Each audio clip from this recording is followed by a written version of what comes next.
নমস্কার বন্ধুরা, কেমন আছেন সবাই? পাপিয়াস কিউলিনারি আর্ট অ্যান্ড ব্লগের নতুন আরেকটি পর্বে আপনাদের সবাইকে স্বাগতম। সকালবেলা চা নাস্তা খাওয়া হয়ে গিয়েছে, তবে এখন দুপুরবেলা রান্না শুরু করেছি। আর মন চাইলো একটু দুধ চা খেয়ে নেই, এজন্য দুধ চা বানিয়ে নিলাম। তো আপনাদের দাদা আজকে বাসায়, এজন্য দুজনে দুধ চা খেলাম। তারপর দুপুরে রান্নাটা পাশাপাশি করছি। আমি প্রথমেই ভাতটা বসিয়ে দিয়েছি, আর এখানে আলু আর করলা দিয়ে ভেজে নিচ্ছি।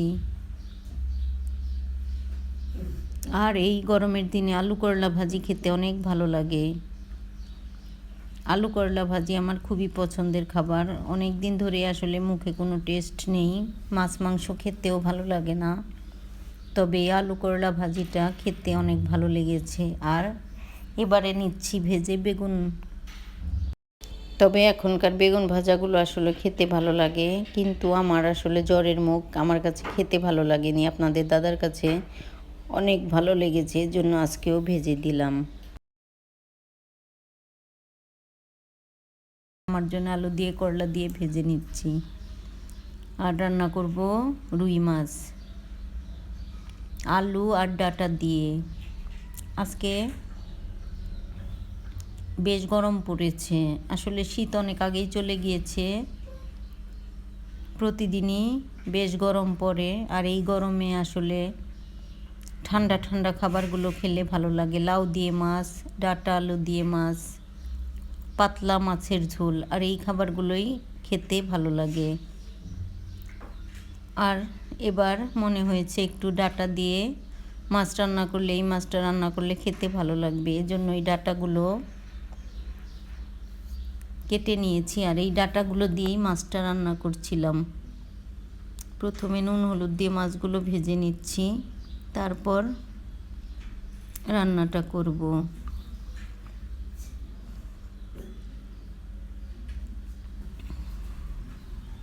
মাছগুলো মোটামুটি একটু কড়া করেই ভেজে নিচ্ছি। আসলে সব মাছই কড়া করে না ভেজে নিলে আমার কাছে খেতে ভালো লাগে না।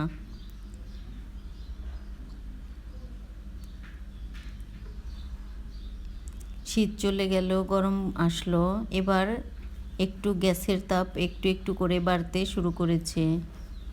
বেশ কয়েকদিন হলো মাঝে মাঝে অনেক গ্যাস আসে, আবার চলে যায়, তবে রান্নাটা আসলে চলে। তবে গরমের দিনে আসলে তেমন সমস্যা হয় না, শীতের দিনেই আসলে যত সমস্যা। এবার মাছগুলো ভেজে নিয়ে কালো জিরে ফোড়ন দিয়ে দিয়েছি তেলের উপর, তারপর পেঁয়াজ কুচি ভেজে ডাঁটা আর আলুগুলো দিয়ে দিলাম।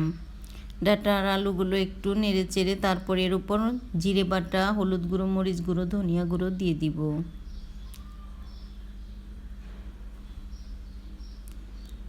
অল্প মশলায় একদম পাতলা করে ঝোলটা রান্না করব।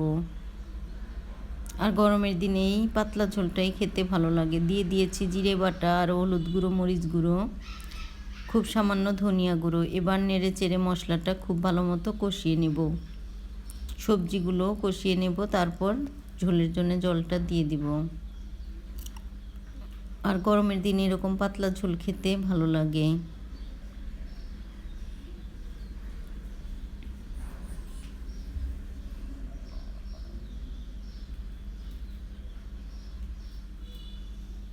এবার দিয়ে দিয়েছি জল। মশলাটা অনেকটা কষিয়ে নিয়েছি, আর দিয়ে দিয়েছি জল। জল দিয়ে আলু আর ডাঁটাগুলো একটু সিদ্ধ করে নিয়েছি। এবার ঝোলের জন্য জলটা দিয়ে দিলাম, আর দিয়ে দিয়েছি আজকে গরম জল। বেশ খানিকক্ষণ একটু জাল করে তারপর মাছগুলো দিয়ে দিব।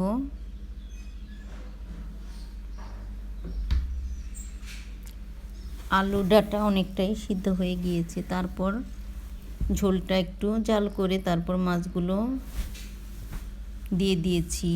এবার মাছগুলো দিয়েও নেড়ে চেড়ে কয়েক মিনিট রান্না করব, তারপর নামিয়ে নেব। কারণ আজকে রান্না করব পাতলা ঝোলের জন্য, ঝোলটা একদম শুকিয়ে ফেলবো না। আর ডাঁটা আলুর এই পাতলা ঝোলটা একটু পাতলা পাতলা খেতেই ভালো লাগে।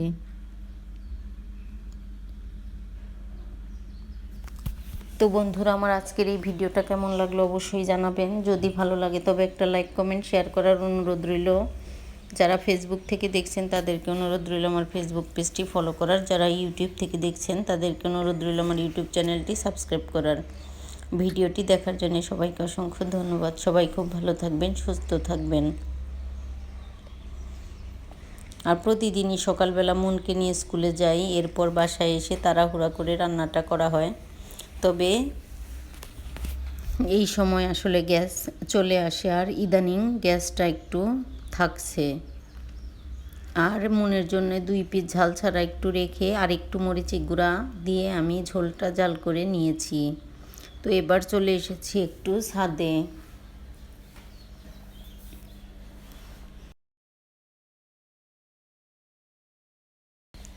ছাদে এগুলো হলো ধনিয়া গাছ, আর ধনিয়া ধরেছে অনেক। আসলে ধনিয়া পাতা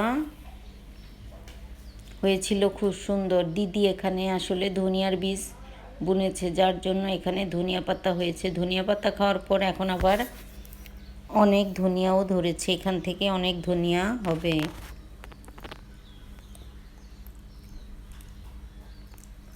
আর এই ধনিয়াগুলো দেখতে অনেক ভালো লাগছিল, এজন্য একটু ভিডিও করে নিলাম। মুনো একটু ছাদে এসে খেলা করছে। আর একটু ছাদে আসলে আসলে আমারও ভালো লাগে, ওরও ভালো লাগে, এজন্য প্রতিদিনই চেষ্টা করি ছাদে যাওয়ার। তবে মাঝে মধ্যে ভাত খাওয়ার পর যখন একটু শুয়ে পড়ি তখন আর ভালো লাগে না, তো তখন মনে হয় যে আর ছাদে যাব না। আবার মাঝে মাঝে জামা কাপড় থাকলে তখন সন্ধ্যের আগে দৌড়ে নিয়ে চলে আসি।